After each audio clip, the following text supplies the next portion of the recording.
We have a very special guest, Allison Kaye here. Welcome. Hi, thanks for having me.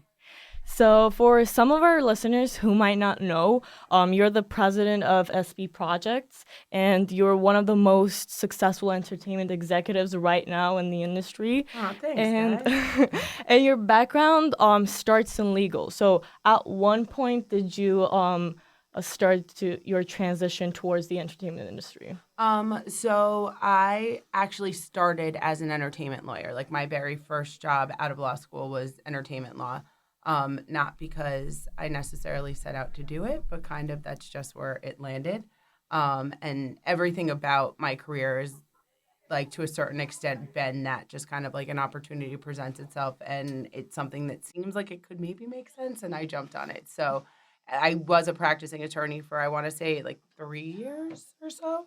Um like passed a bar, keep the bar memberships up, but do not really practice anymore. Got it. And I want to ask you, like, how did being in the entertainment industry, like, help you grow as a person too? What are some of the lessons you learned, and how did it change you as a person? I think it changed me as a person more than I really have ever given it credit for or thought about. Like it figure you're raised or not raised, but most of us are grow up thinking that like you're on this one path that is to create a career for yourself and a job for yourself and a life for yourself and you're very like you focused. It's about like the best opportunity for you or what makes the most sense for you. And when I went from being a lawyer to being a manager, it had to stop being about me and about my career and about the right move for me because what was the right move for me 95% of the time isn't the right move for my client, and they come first. And so the way that I even approach doing a job changes every day depending on what client I'm dealing with.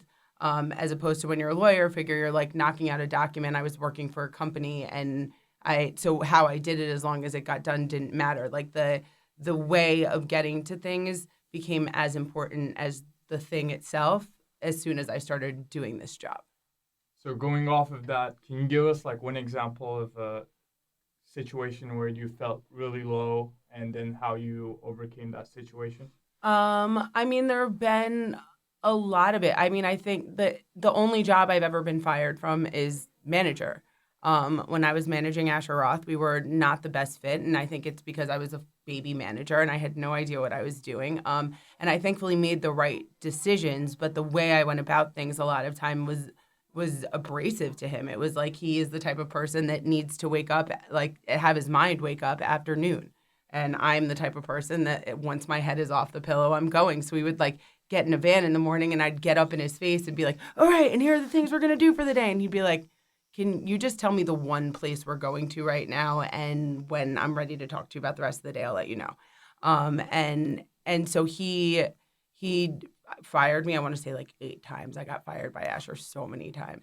And it was every single time it was kind of this introspective lesson on the other side of where do I go from here? Sometimes I still stayed on as his lawyer in the interim. Sometimes we like completely parted ways in the interim. And it really taught me how to like look at myself and how I was doing the job, and figure out how to remedy it. So the whole thing was like a very big learning lesson in terms of like how I got myself out of the lows. It would just kind of you can only wallow for so long.